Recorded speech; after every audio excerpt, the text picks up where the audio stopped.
I want to talk about learning vocabulary. And you can see I have my notes here. And the first thing we need to discuss is how many words do you need to know in order to be able to use a language or speak a language? I'm going to use a personal example of Spanish. And I think my Spanish vocabulary was around 10,000 words maybe 5 years ago. But that was enough to be able to go to Mexico and conduct business. I was able to talk with the people there. Every Uber driver that my brother and I had, I was able to talk with them, no problems. I even made friends with one of the Uber drivers, and we exchanged contact information. We met up later to have drinks. By the way, I don't drink alcohol anymore. But I had enough knowledge to be able to live a life in Spanish. So I thought my Spanish was pretty good because I was able to go through life and do what I wanted to do without needing more words. But then I joined a Spanish literature class at the Language Academy with Professor Arguez, and I've learned 7,000 additional words in the last 1.5 years. And the reason I know it's around 7,000 words is because I made flashcards for each word on Anki, so I'm able to track it that way. And what I realize now is that if you want a really comprehensive vocabulary, you're going to have to learn maybe 20,000 to 30,000 words. And so my vocabulary in Spanish is probably around 17,000, I'm estimating.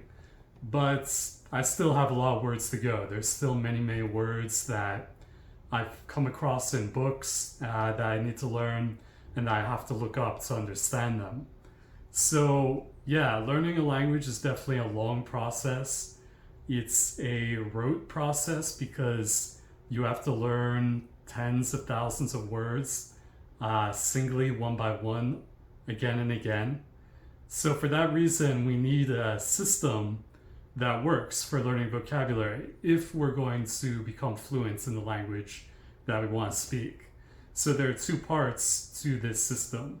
The first part is you need a way to get the words, and the second part is you need a way to memorize the words. So for the first part, you can do this by watching movies, watching YouTube videos. I like to read books. You could also listen to music. You could also listen to audiobooks. And any of these ways are fine. The important part is that you are able to get those unknown words and be able to look them up or figure out their meaning in some way. So the second part is how do we memorize the words, and for this I like to use Anki, which is a spaced repetition system flashcard program, and I like to use mnemonics to learn the words. So why do I like to use mnemonics? I think a lot of people don't use mnemonics. A lot of people, when they try to learn foreign language vocabulary, they just say the word a few times along with the word in their native language, or maybe they say the definition of the word in their native language, or maybe even the definition in the foreign language, but they don't really make a good connection. And what I realize is that the brain is not set up to memorize random sounds well. Now, before I get into this, there's always an exception. Of course, there is that person out there who I could just speak gibberish for 30 seconds and they would be able to repeat it back to me sound by sound perfectly. So there always is the exception. But if you're like me or most people, you're unable to just memorize random sounds and put them to meaning. And this is because the brain is not set up well to do that kind of task. What the brain is set up well to do is visual memory and connections. So for example, if I give you what sounds like random sounds, like I'll say something in Japanese like "dozo yoroshiku onegaishimasu," you might have difficulty repeating that back to me. Or if you know Japanese, I could say "wo hengashi ni," which is Chinese. You might have difficulty repeating that back if you don't know those languages or if you've never experienced them before. But if I were to have you visualize something like, say, drawing a square in the sand in front of the ocean while the sun sets on the horizon. That's something that you can either visualize or at least you can connect in your mind to the images that I'm saying because you understand English. So now if I were to ask you what is the shape that was drawn in the sand, you'd probably have a better chance of remembering that it's a square. So what I did was I decided to go through my Anki decks and I chose the first word that came up as a review today from 3 decks from Spanish, Japanese, and Arabic. And I decided to make a mnemonic for that word just to give you some examples of mnemonics and how they work. So for Spanish, the word that came up was gotera, and gotera means leak, like a leak in the ceiling. So what I had in my mind, the connection I made was gotera sounds like go tear a. And so I imagine in my mind someone saying to me, go tear a hole in the ceiling to cause a leak. And I imagine in my mind that there is a fire in my house and we had no water because the water was shut off. And so my friend is yelling at me, go tear a hole to cause a leak so that the rainwater can come in and extinguish the fire. So I just imagine my mind, go tear a, leak. Then for Japanese, the word that came up was musha musha, which means munching, like devouring something, munching food. And musha musha sounds like mush in English a little bit. Sounds like you're saying mush mush. So I just imagined munching food until the food turns to mush. Now at this point you might say, well, the word in Japanese is musha musha with that a at the end. Musha musha. It's not mush mush. It's musha musha. So isn't it confusing to remember mush mush? You might accidentally say mush mush instead of musha musha. And that's true.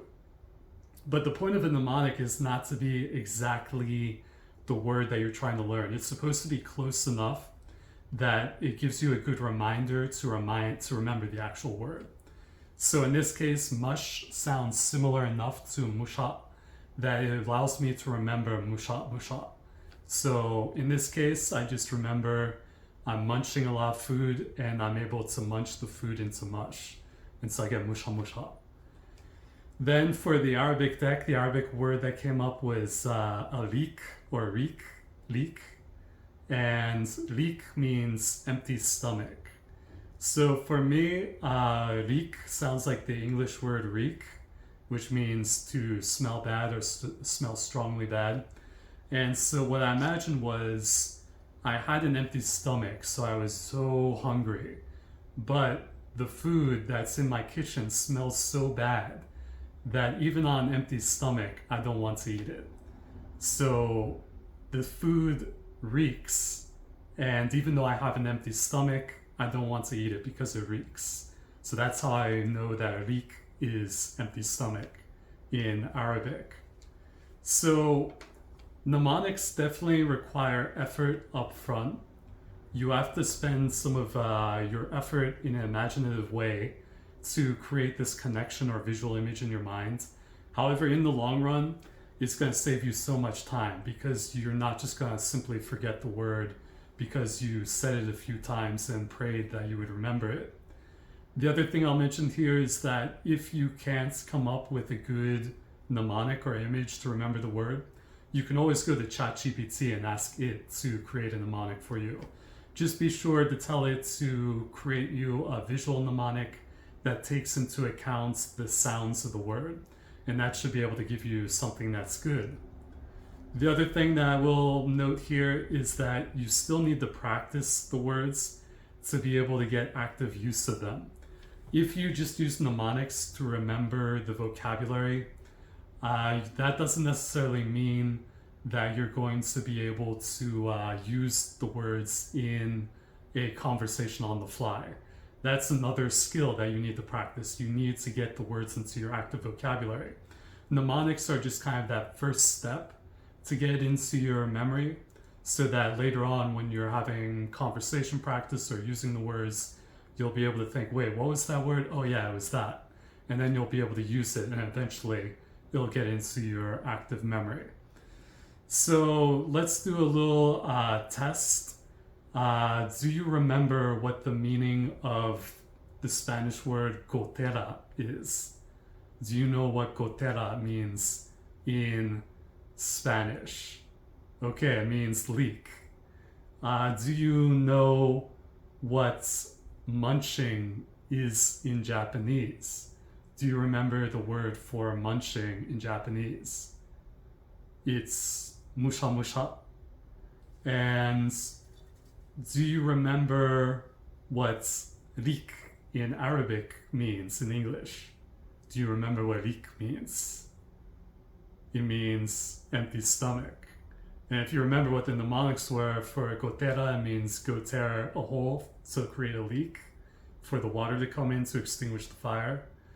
Musha musha is munching on food until it turns into mush. And leak is food that reeks so bad that even on an empty stomach, you don't want it.